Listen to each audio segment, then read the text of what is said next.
Okay. Alright, today we're going to be talking about Chapter 3 of the DMG, which I'm super excited about because it's a lot of stuff that I think is very useful for up-and-coming DMs. It's a lot of specific stuff. We're going to be talking about alignment, chase sequences, creating a background, creating a creature. Creating a creature is a good one. I think I've done that a couple times, but you could spend weeks on that. Creating a magic item, also very useful. Creating a spell, curses and magical contagions, death, doors, dungeons, environmental effects, fear and mental stress, firearms and explosives, gods and other powers, hazards, marks of prestige. What's marks of prestige? Mobs, non-player characters, poison, renown, settlements, siege equipment, supernatural gifts, and traps. Oh boy, could do an entire session on traps. But let's jump into this. Let's do this.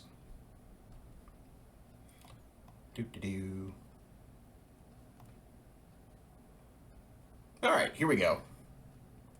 Chapter 3, the DM's Toolbox.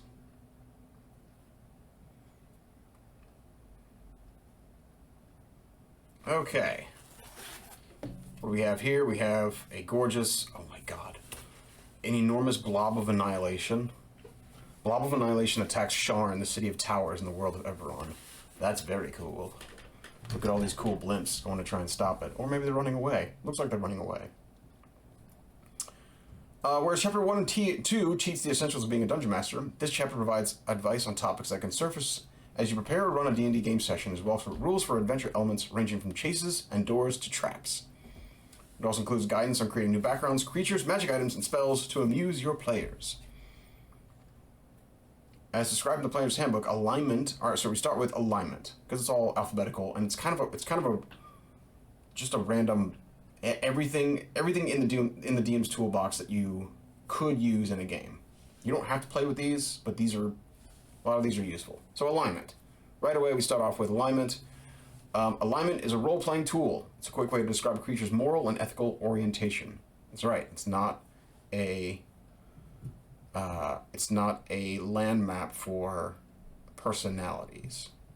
Like other elements in the game, it's meant to be a tool to serve you in your game, not a constraint or a burden. Alignment can help your game in 3 ways. It's a tool for player characters as a descriptor for a creature's demeanor, or as a summary of an organization's ethos. Perfect. It's great. I like how this is in the toolbox. This is basically like they keep kind of pushing alignment to the side, which is kind of where it needs to be.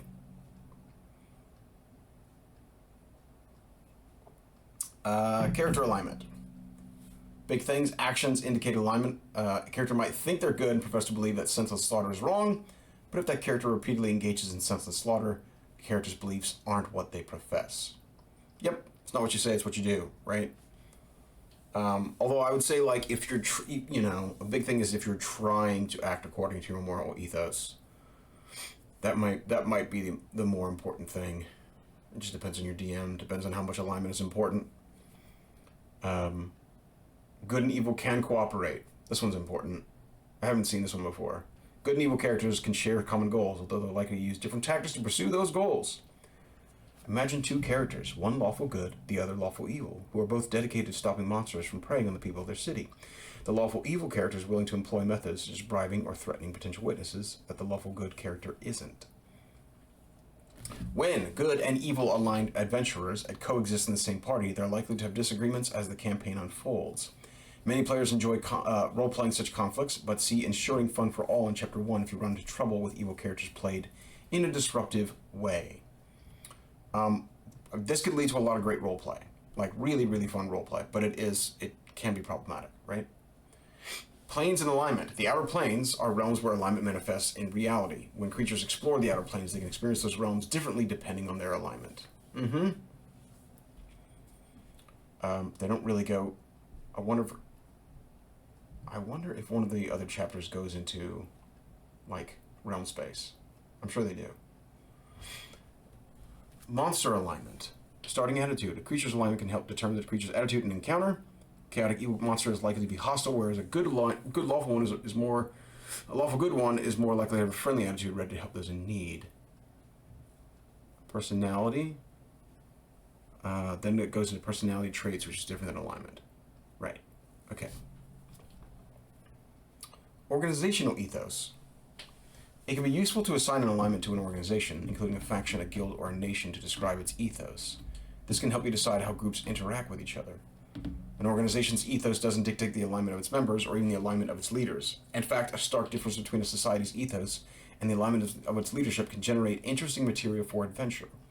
For example, imagine a neutral good queen ascending to a throne of a lawful evil empire and struggling to reform its institutions. Ooh, fun. Yes, indeed. I mean, yeah, you can use alignment. You could just like think about alignment as it is to jumpstart an adventure. That's a great way to think of it. Like, what's the conflict here when two somewhat opposing alignments meet in a fantasy setting?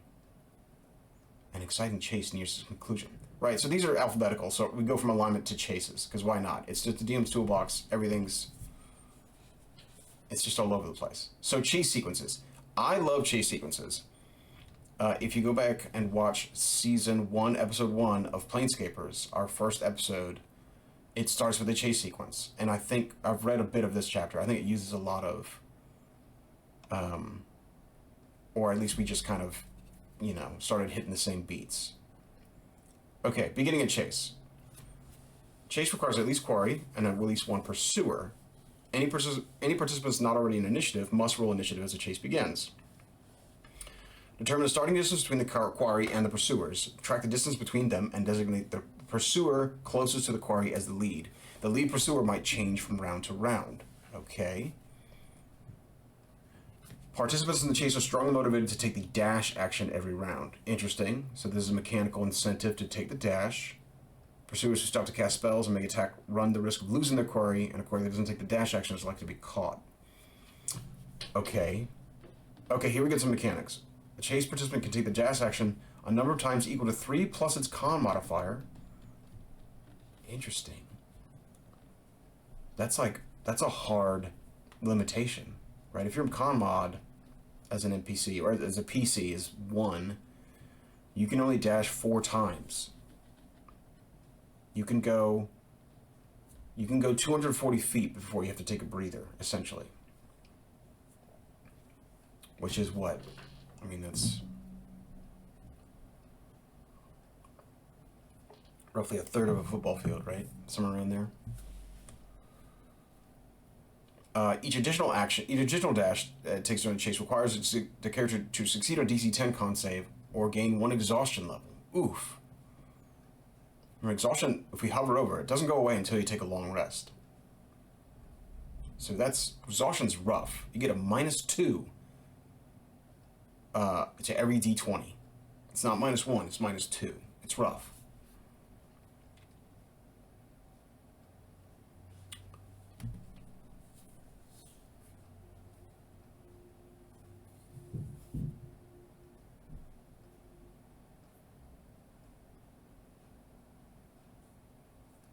Let's see. Spells and attacks.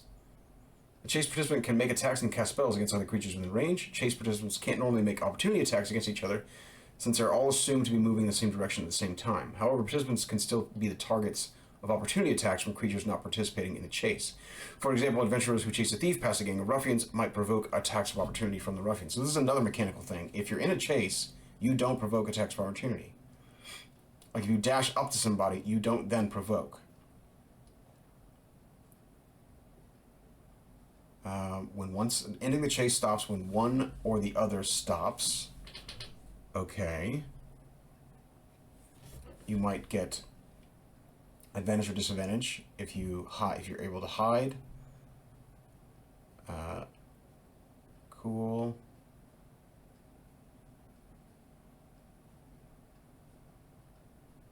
Mapping the chase. Draw a rough map. And I think we get to complications pretty soon. Yeah, here's the good stuff. Chase complications. I literally used some of these. I didn't use these, but I pretty much used these in the chase sequence in Planescapers. So let's go through these. This is the fun, mechanical stuff. A cart or another large obstacle blocks your way.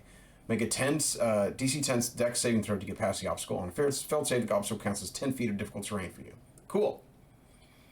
A crowd blocks your way. Make a DC 10 Strength, Dex, or Charisma saving throw to navigate through the crowd. On a failed save, the crowd counts as 10 feet of difficult terrain for you. Yeah. You can use this as like 10 feet of difficult terrain, or you can have some other sort of like setback, like hit point loss, or you lose an object, or maybe you make another enemy in the crowd. But it could just be that like a chase obstacle, like it hurts you on the chase itself. Maze of Barrels, crates, or similar obstacles stand in your way. Make a DC 10 Dex or Intelligence saving throw. Love it when they do that. Your choice to navigate the maze. 10 feet of difficult terrain. Okay. Ground is slippery with rain, spilled oil, or other liquid. Dex saving throw. It's prone. Cool. You encounter a brawl in progress. Make a DC 15 Strength, Dex, or Charisma saving throw to get past the brawlers unimpeded. You go through a brawl. Okay, here. So on a failed save, you do take damage, and the brawlers count as 10 feet of difficult terrain. Cool. And then another obstacle that you might take damage. Cool. Okay. There are wilderness chase complications as well. Won't go through those. Okay, creating a background. This is important to tell your players that they can create their own background. Mechanically, it lets them like fiddle with the mechanics of the PHB, so that they're not stuck with a background that forces them to take a particular feat. They can do a custom background and kind of make whatever they want, which is a real problem with the PHB, that you're expected to take a background that forces you down a route. So I suggest letting them create a background. This goes to if you use D&D Beyond, like it literally guides you through the entire thing, but you're basically just you're deconstructing what a background means and what it gives you, and then you're just kind of filling it in. Pretty simple. Creating a creature. Okay. Baba Yaga invents a new creature. Fire-breathing giant toad. That is awesome. Look at this picture. That's rad. Okay. A lot of this is like alter things that are already there. It's very smart. Although, like, I kind of do want to get to the monster manual at some point.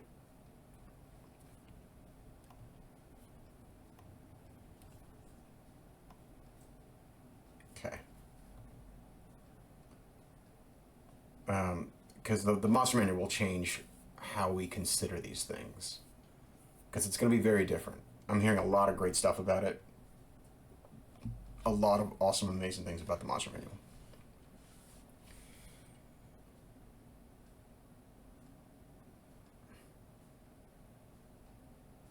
Okay. Yeah, I mean, just like fill it all in. Just fill it in. Take a creature that's already there, modify small things about it. That's basically what they're telling you to do here. Ooh, traits? Okay. Creatures. Okay, creature traits. Aversion to fire. It takes fire damage with disadvantage on attack rolls and ability checks until the end of its turn. Cool. Like a flesh golem. Battle ready. The creature has advantage on initiative rolls. Yes, please. That must be new. That's definitely new. Death jinx. When the creature dies, one random creature within 10 feet of the creature is targeted by a bane spell, which lasts for its full duration. Ooh. Disruptive energy. Okay, dimensional disruption. Disruptive energy extends from the creature in a 30-foot emanation. Other creatures can't teleport to or from a space in that area. Any attempt to do so is wasted. Oh, oh, that's so cool. Disciple of the Nine Hells. When a creature dies, its body disgorges a hostile imp in the same space. Fuck. Disintegration. When the creature dies, its body and non-magical possessions turn to dust. Any magic items it is possessed are left behind in space. Cool. Emissary of Jubilex. So that's a misspell. I'm pretty sure. It should be Jubilex. No, it's not Jublex, I don't think. When the creature dies, its body disgorges a hostile ochre jelly in the same space. I love when monsters birth other monsters. Fey Ancestry. I'm loving these. These are great. The creature has advantage on saving throw. Oh, wait. Yeah, Faye answered. Creature has advantage on saving throws it makes to avoid or in the charm condition, and magic can't put it to sleep. It is Jubilex, yes. Okay. Okay, cool. So that's like Fae. Okay, cool. Forbiddens. Creature can't enter a residence without an invitation. Yeah, okay. Vampires, cool. Gloom Shroud. Imperceptible energy channeled from the Shadowfell extends from a creature in a 20-foot emanation. Other creatures have a disadvantage on charisma checks and charisma saving throws. Oh, man. Everything's suddenly Robert Smith from The Cure. Light. The creature says light. Mimicry. The creature can mimic beast sounds. Cool.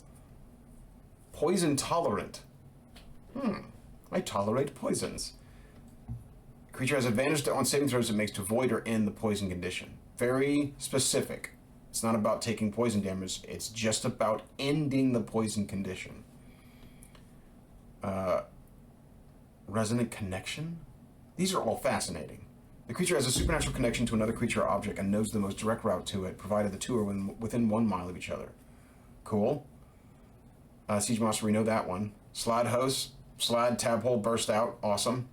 Everything's alien. Cool. Creature has immunity to the frightened condition while it can see an ally within 30 feet. Wait. Oh, steadfast. Creature has immunity to the frightened condition while it can see an ally within 30 feet of itself. Cool. Telepathic bond. Telepathic shroud. Can't be read. Cool. Like a mind blank. Ventriloquism. Cool. Horrific. Like good for horror. Warrior's Wrath. Creature has advantage on melee attack rolls against any bloodied creature. They were using the bloodied, guys. Hover over bloodied. Blood is a creature. Creature's bloodied while it has half of its hit points or fewer remaining. It's just one of those like cultural things. Like people love this from 4th edition. They kept it in their 5th edition games. And so they put it back in 5.5. They watched people use this thing from a previous edition. Wild Talent. Choose one cantrip. The creature can cast that cantrip without spell components using intelligence, wisdom, or charisma as a spellcasting ability. Cool. Very cool. These are awesome. I can't wait to read the monster manual. It's just going to have a whole bunch of this. I can't wait.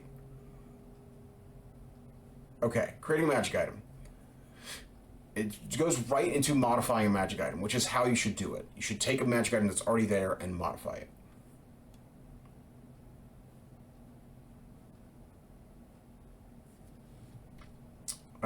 Let's see. One capability can replace another. For example, a potion of climbing could become a potion of swimming. Interesting.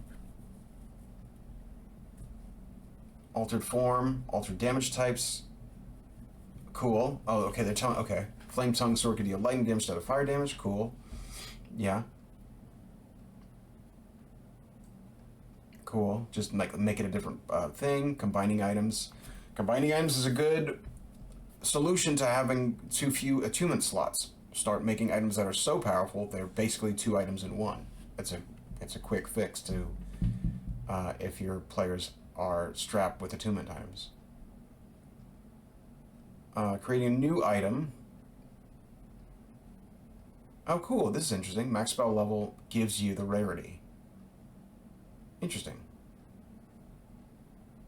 Okay.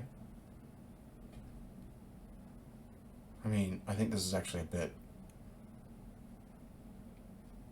Some legendary items have, like... You don't need 9th level. Oh, this is max spell level. Okay. Alright. Attunement. Decide whether the item should be attuned. Consider the following guidelines. Limit sharing. If having all the characters in the party pass an item around to gain its lasting benefits would be disruptive, the item should require attunement. That's really why they made attunement, so that you wouldn't have players just like share spamming an item. Limit stacking. If the item grants a bonus that other items also grants. Good idea to require attunement so characters don't try to collect too many of those items. Yeah, so they don't stack. Creating a spell. Do this, create a spell. Why not? Create a spell. I would say just create it in League in line with other spells of its type and level. Use what you already have. Spell damage. Okay, here we go. We got a chart. Okay, this is what they use as a baseline. 5d10 for level 3 for one target. or 66, then why are fireballs 86? They just wanted them to be stronger. They just wanted them to be stronger, folks.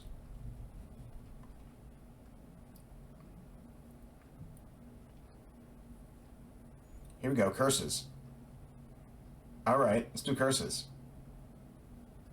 Narrative curses. Curse might manifest during an adventure when a creature's violation of a taboo warrants supernatural punishment, such as breaking a vow, defiling a tomb, or murdering an innocent. Ooh.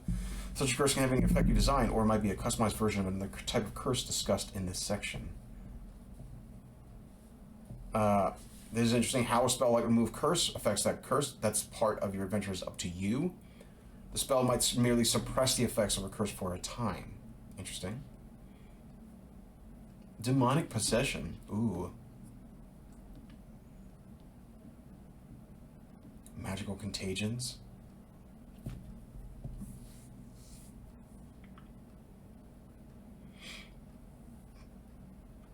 Cool. Example contagions for a magical contagion in an area. Cackle fever. Yes. This is a disease. A magical disease. Cool. Sewer plague. Sight rot. Ugh. Very cool.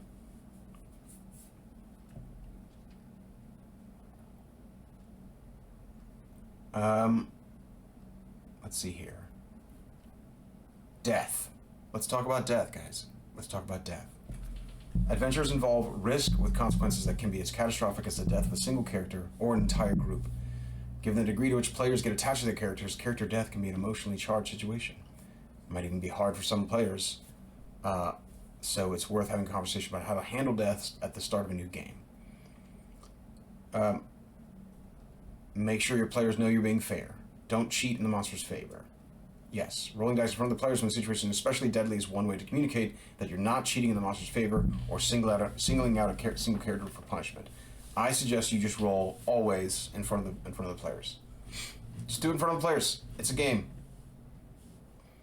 Don't make it personal. Don't punish a character for a player's behavior or some personal grudge. Yeah, don't do that. Provide fair warning. Are you sure? Yeah. Ask the question, are you sure? Quite a lot. Mm-hmm. Your players have to know you're fair in designing encounters. It's fine to throw tough encounters at them and sometimes to let them face monsters they can't beat. But it's not fair if the players have no way to know they can't win the fight or have no way to escape. Yeah. Sometimes death. Oh, this is a great photo. Look at this. We got a dragonborn in the back. Some type of warrior. And then what looks like a cleric or a paladin. On the river Styx with Charon. Literally death leading them to another adventure. Very rad. Scaling lethality. Okay. If you or your players agree to avoid character death in your game, you might consider an alternative, a character who otherwise dies instead defeated. Ooh. Interesting. The character has one hit, that's our comatose. Character has one hit point and the unconscious condition. Character can regain hit points as normal, but the character remains unconscious until they are targeted by a greater restoration spell or experience a sudden awakening. Whoa. After finishing a long rest, character makes a DC 20 Constitution saving throw. On a successful save, the unconscious condition ends on the character. On a failed save, the condition persists. I mean, my only issue with this is that how does Raise Dead work? Because Raise Dead is a lesser spell than Greater Restoration. I mean, eventually you'd make that saving throw, but it might take you a long time. DC 20 is no joke. I don't know. I don't know how I feel about that. Death scenes.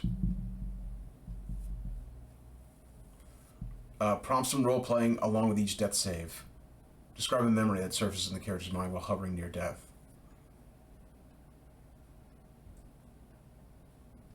On a successful save, a memory that inspires hope and courage. On a failed death save, a memory that stirs up shame or grief. Oh, I need to start using this. I need to do this. Oh, I'm going to post this. This is so awesome. That's awesome.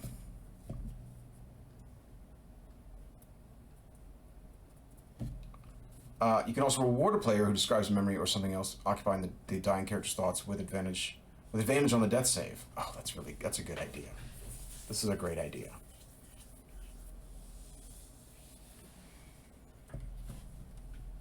When a character dies, either from failed death saves or from an effect that kills the character outright, consider giving the player some ownership over the character's final moments by asking what the character's last words or how the character greets death.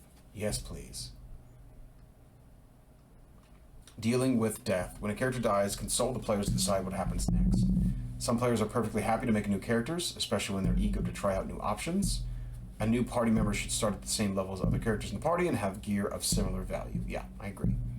It's also possible for dead characters to be brought back to life. The most common way is through Revivify Raise Dead, but it's up to you to decide how easy it is for characters to access those spells. What if everyone dies? What if everyone dies? Misadventure can wipe out an entire group. You'll sometimes hear players referred to as Total Party Kill or TPK. Such a catastrophe doesn't have to end the whole game, rather it presents an opportunity to take the game in a new direction. Consider these possibilities. A fresh start. Everyone makes new characters and the campaign starts anew. This might be the most drastic option, but allows for new stories and fresh character dynamics. Divine Council. The characters find themselves before a council of deities who are arguing about the character's fate. The characters must convince the council to return them to life. Oh, damn. Hades. Escape from the underworld. Yes. Characters wake up in Hades must find a way to escape the grim underworld and return to a world of living. Imprisoned. The characters wake up in cells, kept alive and imprisoned by their foes for some purpose. Raised by another. Powerful individual finds the adventurer's bodies and has them raised from the dead, putting the adventurers in the depth of the rescuer. And rescue mission. The players create new temporary characters who are tasked with retrieving the bodies of the fallen heroes so they can be raised from the dead or given proper burials. If the dead characters have bastions, which we'll do later on, the stand-in party could consist of hirelings from those bastions. Doors. Let's talk about doors. Common doors. This is good. It's good to talk about doors. Doors happen a lot. Let's see.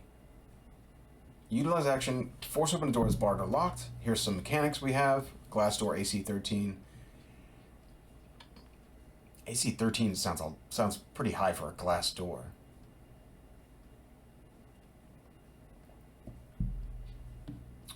AC 19 for a metal door, 17 for stone door, 15 for a wooden door.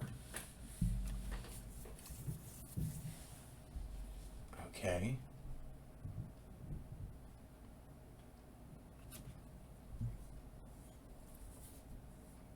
Oh, here we go. Locked door. Characters who know the key to a locked door can try to pick the door using thieves' tools. The lock complexity tells you how long it takes to try and pick a lock based on its complexity. At the end of that time, the character picks the lock by making a successful dexterity check using thieves' tools. The DC is determined by the lock's quality as shown by the lock quality table. A simple one takes 1 action, complex one takes 1 minute. Here's the DCs: inferior 10, good 15, superior 20. I find these might have to go up because a rogue's thief tool check tends to be incredibly high. So these might have to go up by a factor of 5. Might need to do something like that. Or just understand that going to DC 25 might be necessary sooner rather than later in your campaign. Secret doors.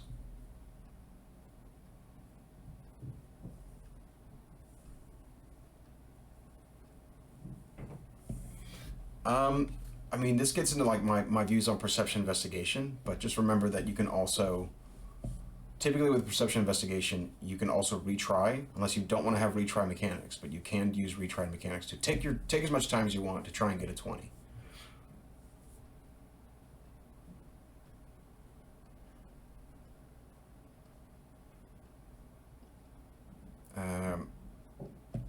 Secret door etiquette. Adventurers often fail to locate secret doors. For this reason, don't hide important treasures or locations behind secret doors unless you're comfortable with the characters not finding them.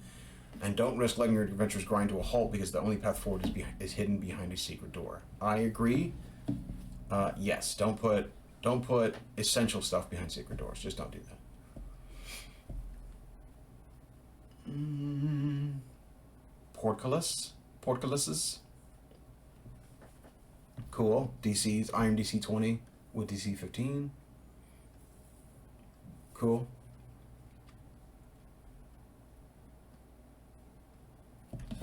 Oh my gosh. Okay, here we go. We're getting into dungeons. Some dungeons are old strongholds abandoned by the folk who built them. Others are natural caves or layers carved out by monsters. Dungeons attract cults, groups of monsters, and reclusive creatures.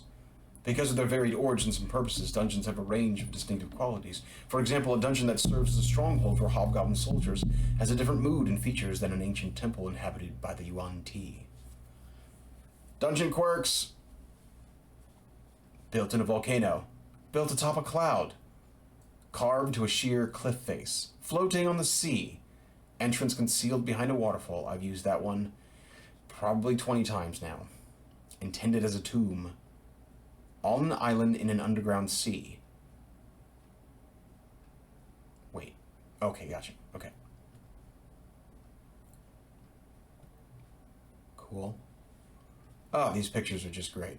They're just great. I love when, like, there's adventurers, tiny adventurers in the background doing things. Look, they're just helping themselves. They're trying to get... A dungeon built by giants offers enormous adventure. They're literally just, like, trying to get past the stairs.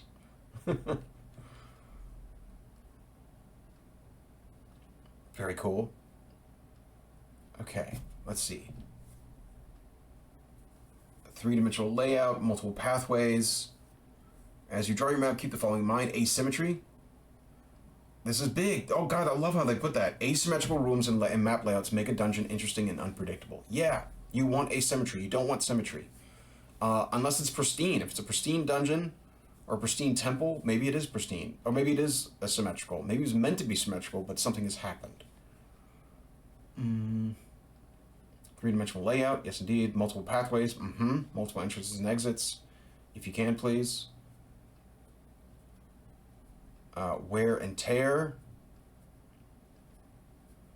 Natural features. Secrets. Put some secret doors in there.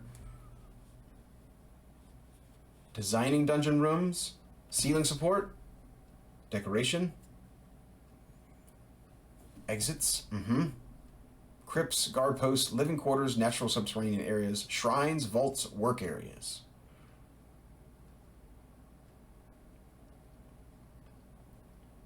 Ooh, dungeon decay. The state of ruin. The states of ruin. Table can help you determine the general conditions of a dungeon area. Perilous. The area is dangerously worn and prone to collapse. Any impacts or damage to the structure, including spells and other areas of effect, have a 50% chance of causing a collapse. Oh yeah, man. Oh, put that in. Areas within the crumbling. Areas within the dungeon section are choked with rubble and have 50% chance of being difficult terrain, half cover, and hiding places are plentiful. Yeah, there's a lot of this in the sunken, not sunken temple, sunken citadel. Chardalon's sunken citadel. A lot of like crumbling rock because it's basically a castle that's fallen into a chasm. Neglected. Brown mold, green slime, or yellow mold. The hazards are in this chapter. Cool. We're almost gonna get there. Abandoned. Most of the dungeon is deserted. Dexterity stealth checks have disadvantage because any sounds stand out as unusual. Whoa, I never considered that. Whoa. Secure. Ability checks made to break down doors, open locks, or carry out similar adventures have disadvantage. Cool. Love that. And thriving. Dungeons heavily populated. Any loud noise draws the attention of nearby creatures. Environmental effects. A friendly bronze dragon keeps a watchful eye on a storm-tossed ship. Whoa. This dude's going overboard right here. Bye. Oh my god, this is awesome. Okay, Dead Magic Zone. A dead magic zone is an area where the fabric of magic is torn. The effect is the same as an anti-magic field spell, except that it is permanent and typically covers an area no more than 300 feet in diameter. Oh, yeah, man. Deep water. Swimming through deep water presents additional challenges because of the water's pressure and cold temperature. After each hour of swimming in deep water, a creature... I need to put a dead magic zone in somewhere in mine. Okay, so deep water has pressure challenges. So after an hour swimming in deep water, a creature that lacks a swim speed must succeed a DC 10 con save or get an exhaustion level. Okay. Extreme cold. A lot of these are like DC 10 or take an exhaustion level. Okay. Resistance or immunity automatically succeed. Okay. Kind of the same thing. Oh, this is different. DC is 5 for the first hour for extreme heat. Increases by 1 for each additional hour. Okay. Ooh, creatures that wear medium or heavy armor. This is new. They brought this back. Have disadvantage on the save. Good. Yes, indeed. I should put that. I should put extreme heat and extreme cold in some of my things. Frigid water. I mean, this one's in Icewind Dale. Or Rime of the Frost Maiden. Creature can be immersed in frigid water for a number of minutes, equal to its con score, before suffering any ill effects. Each additional minute spent in frigid waters requires creatures to succeed on DC 10 con saving throw or gain 1 exhaustion level. Cool. Heavy precipitation. Lightly obscured. Okay.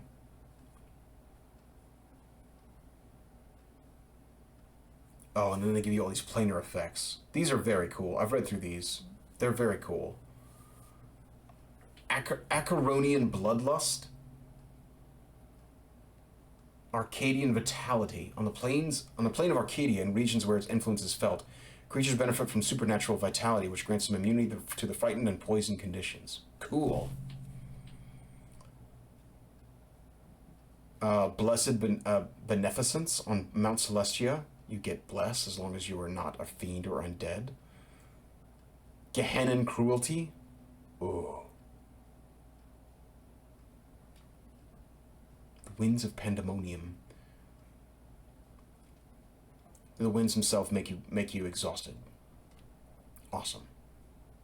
Slippery Ice, Strong Wind, Thin Ice, Wild Magic Zone. Wild Magic Zone.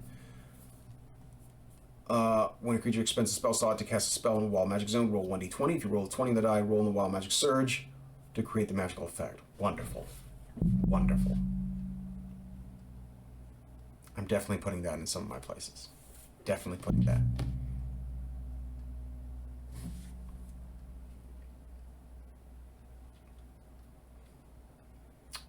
Fear effects. We all know fear effects. Yes, yes, yes.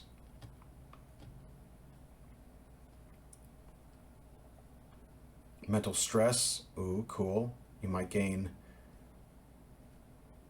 Oh, wow. Well, this is cool.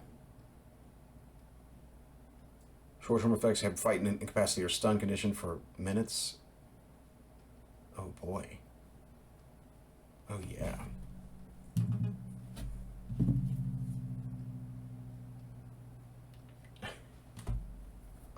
Yeah. Yes. Roberto's saying he wants to do 1 card tarot readings for everyone.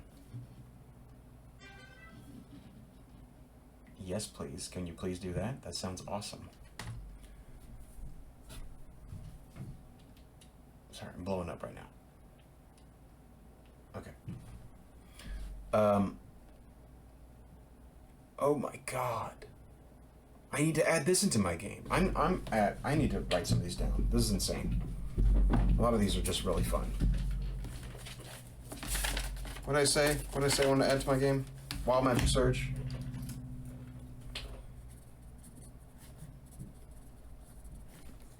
Man. It's just too good to pass it by. Wild Magic Surge and then Mental Stress.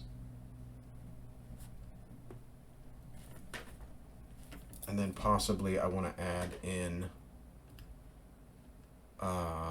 A dead magic zone.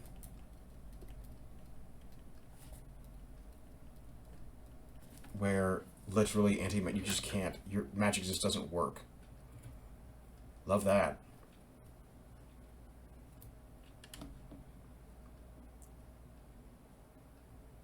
Okay, check out this picture. We've got fight, flight, or freeze. Oh, indeed. This half-orc dude and this halfling are having trouble with this horrific abomination that's dissolving, burning, an ogre inside of it, birthing. Love it. Firearms and explosives. So here are the new ones. So these are like more modern ones. Futuristic firearms. You got automatic hunting rifle, revolver, semi-automatic pistol, shotgun, antimatter, laser pistol, laser rifle. I think they kind of pulled these from 2014. I'm not sure if these changed much. Yeah, these are pretty much the same, I think. Dynamite looks to be the same. I think it's the same.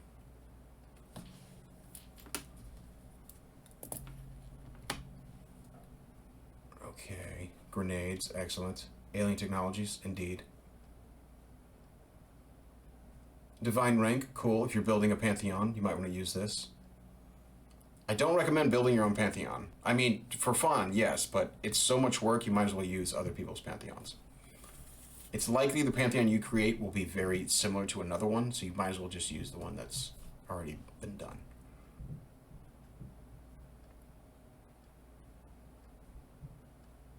Okay, divine knowledge. Yes, indeed. We all know this. Commune spell.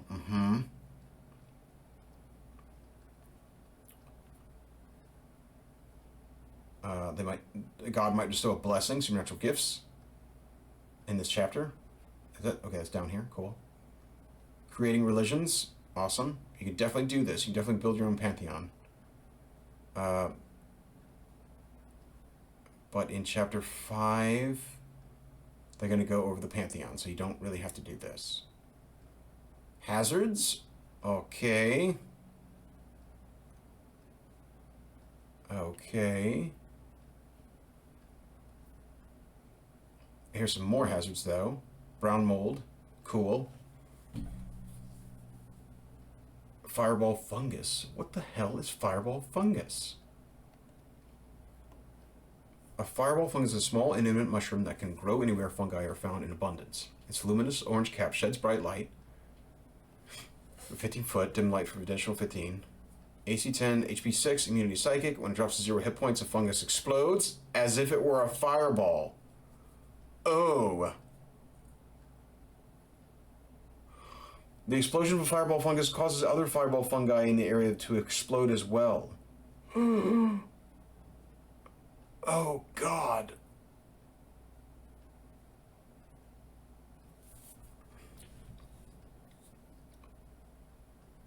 That's a new one. I had not seen that one before. That one's brutal. I'm going to write down fireball fungus.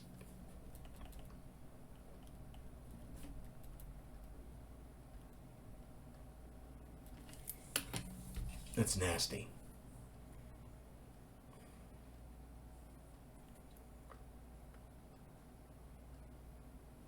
So this is green slime. It's kind of it's considered a nuisance or a hazard. It's a nuisance hazard, but it's practically a monster. I don't know why that won't just make it a monster, because it functions like a monster.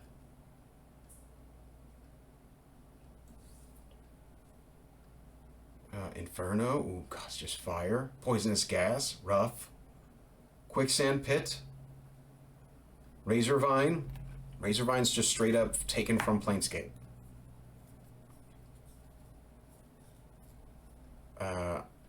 You make a deck save or take damage.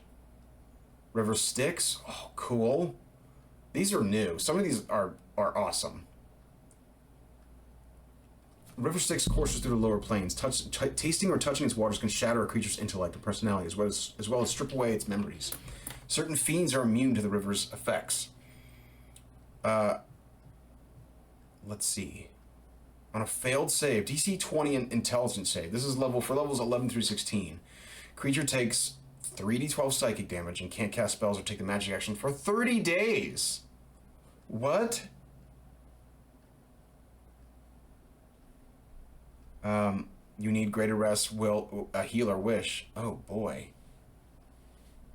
Oh god, if it isn't ended after 30 days, it becomes permanent.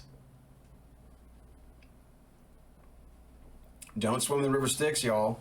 This one's rough.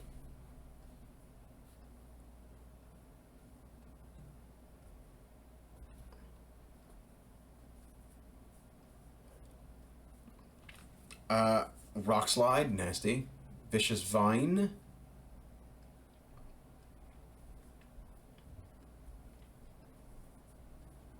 I mean, that's kind of like an Assassin Vine. Again, some of these are practically... Some of the hazards are practically monsters, but they're not.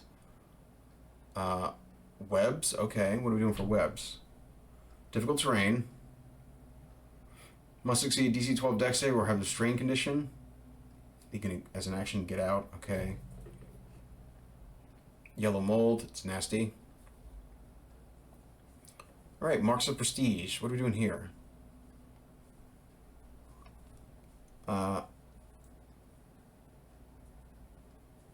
They literally give you fortification for these things. Letters of recommendation.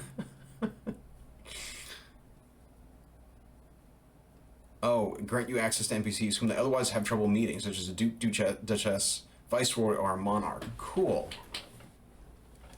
Cool. Metals. Parcels of land. She's got huge tracts of land. Special favors, indeed. I mean, a lot of this is just like, here's... you succeeded on this adventure. Here's more adventure. Which is great. Special rights. A politically powerful person can reward characters by giving them special rights, which might be articulated in some sort of official document or proclamation. For example, characters might be granted special rights to attack pirate ships or other enemies of the crown, to lead rites or ceremonies in a community, or to negotiate on a ruler's behalf. They might receive a lifetime of free room on board and board from the grateful citizens of the community, and gain the sworn service of local soldiers to assist them as needed. Titles, you can get a title. Cool. That might come with supernatural gifts, which are later on. Training. Okay, now we're getting into mechanics. Now you just might get like proficiency in a skill, tool, or a language. Okay. You gotta be careful with this because this can snowball. If it happens once, players are like, oh, I want to keep training, when that's kind of what leveling is. Like, it's already kind of under the auspices of leveling, so. Mobs. Large groups of enemies known as mobs. Interesting. Okay.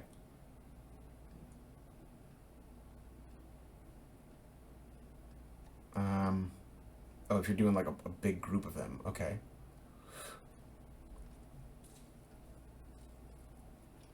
Average result, determine the minimum D20 roll. Target number minus monster's bonus. Oh boy. Oh my god. This is noodly. I mean, you can do this. I don't know. This is a lot. Adjudicating areas of effect. Oh,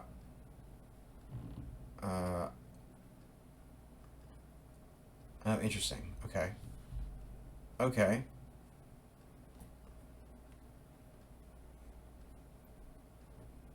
Oh, you can just quickly use this to determine how big. Oh, this is if you're not using a board. I kind of think you're not using a board if you're doing this. Okay. And they give you examples on how to do that. Okay. All right. Look at this one. Look at this fire giant badass. Getting whispers from a mind flayer. Whoa. Or is he a dwerger? No, he's a giant. That's definitely a giant.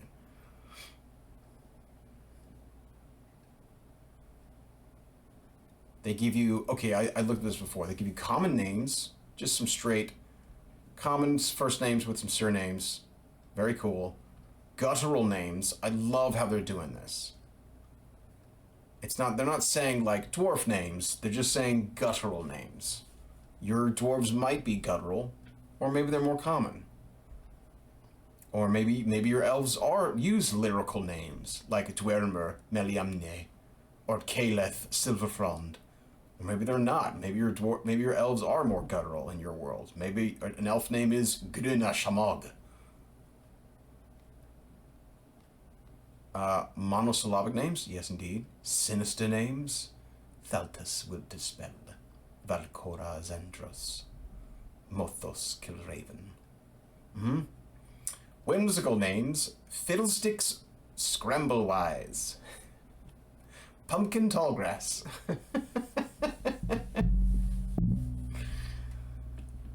Very cool. These are good tables. And you can roll table to VTT. Oh, okay, that's cool. That's awesome. Stat block. This is when we're making NPCs. Yeah. These are all great. This is good to just use. If you're a beginner DM or you're more established, use this as to help yourself out.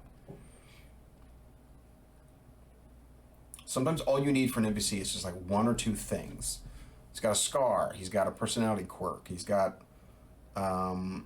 they've got like a shorter leg than the other one, you know. Secrets, awesome. Here's some trackers for that. Don't go overboard. Yeah, just have one or two things. Doesn't have to be crazy. Oh my gosh, I've already been doing this an hour. Oh my god. Poison. Okay, you know, that hasn't changed. I want to see if I can do this before an hour goes. We know that these are all examples of poison. You don't need to know those. I mean, unless you really want to get down to it. Renown. Okay.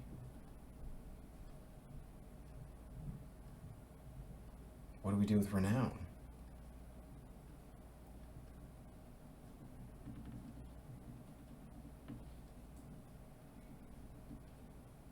Okay. Oh, settlements. Okay. Awesome.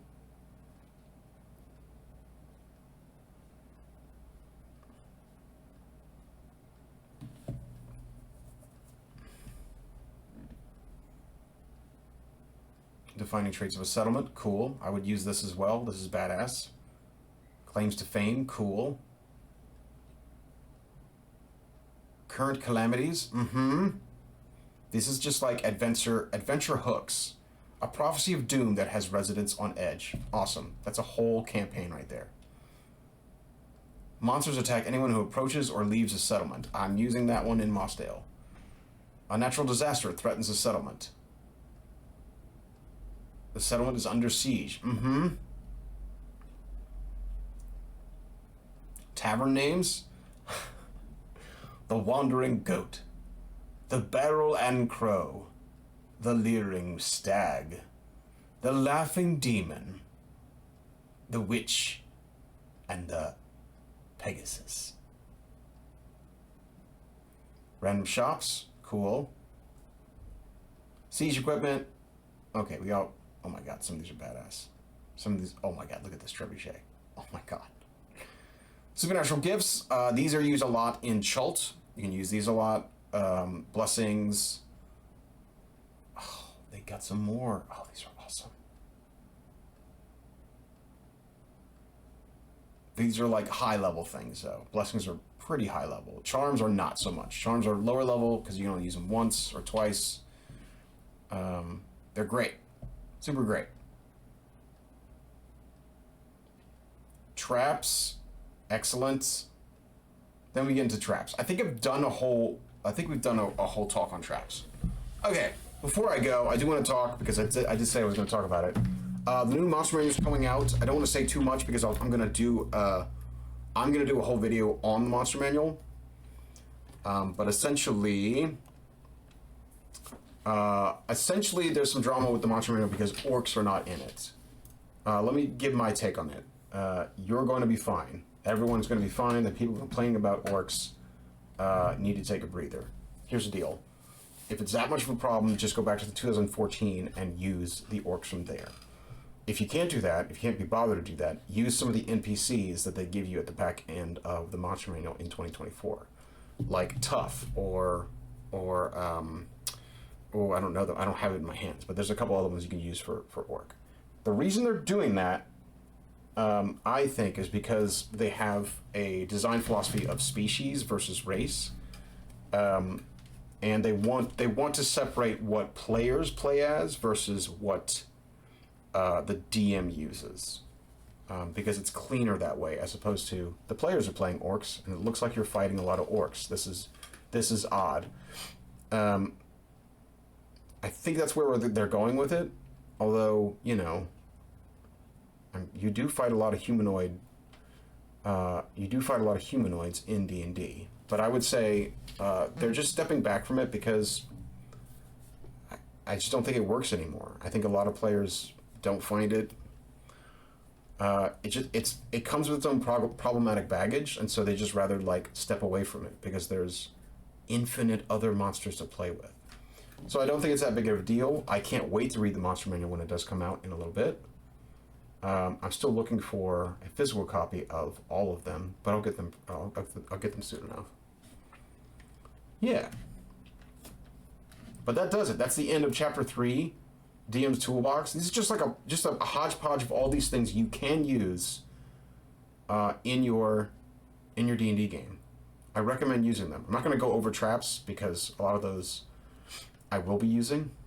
A lot of these are just kind of, yeah, they've used these before, but that's fine. But that'll do it. I will see you cats. Oh, a couple announcements. We got Azure Sky tomorrow. That is happening. That is happening at 8 p.m. and then we'll have After Sky afterwards. And then on Thursdays we'll have Tomb of Annihilation. And then I think Trey and I are playing Minecraft now on Saturdays. So come watch us play Minecraft. Come watch us build crazy big castles. But that'll do it. Peace out, everybody. Have a good one.